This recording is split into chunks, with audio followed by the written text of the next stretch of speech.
Assalamu alaikum Oşqabardын көрүүчүлөрү, биздин катталуучулар жана ошондой эле жылкы сүйүүчүлөр, саяпкер, чабандес, балбандар. Биз бүгүн сиздерге Кара Суудан салам айтабыз. Кара Суудан Максумдан өспүрүм чыгат экен. Сиздерге маалыматын жеткиргени келдик. Кандай өспүрүм чыгат? Максум маалыматты берет. Жылтыраган өспүрүм экен. Максум, ассаламу алейкум. Assalamu alaikum, келең ака. Кандай ден соолуктар жакшы, иштер жакшы Максум? Өспүрүм сатууга коюлду буюрса. Жылтырайт го.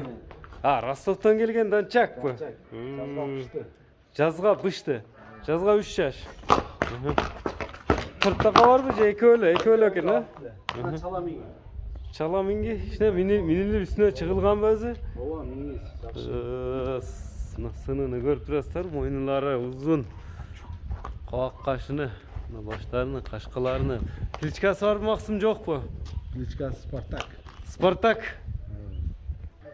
Бою канча чыгат Максым? Бою 1.60-тан жогору. 60-тан жогору. Колго жоош элеби? Жоош. Өтө жоош. Üstüne çıkan, üstüne çıkılıp üretilgen dedin ha minilip. Bastıracağım işte basığında anında görsöt. Spartak degen öspürümgen, dançak izlegenlerge.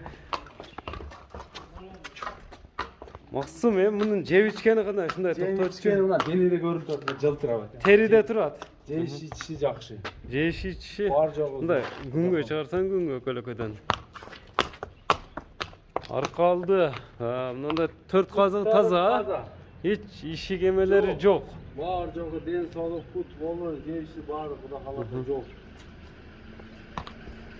Bu kayaktan gelgeni mi? Atategi kanday?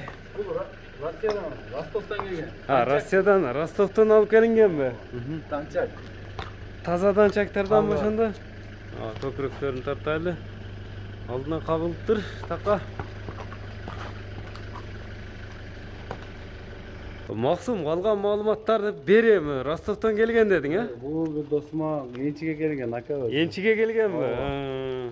Ичине пул керек болуп сатылды. Акча зарык сатылуудат деген. Шаркадагы ака бул. Ден соолугуна, жеп ичишине Кудай кааласа жооп бересиң.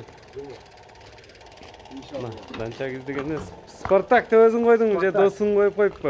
Өзüm эле коюп койдум. Өзүң эле коюп койдуң. Боюну канчага точно өлчөп алса болот? Боюну 1.60 өлчөп алам. 60ка. Эме, бул Спартактын баасын канча коесуң Максым? Баасын $2800. $2800. Сүйлөшүүлөр болот, буюрса.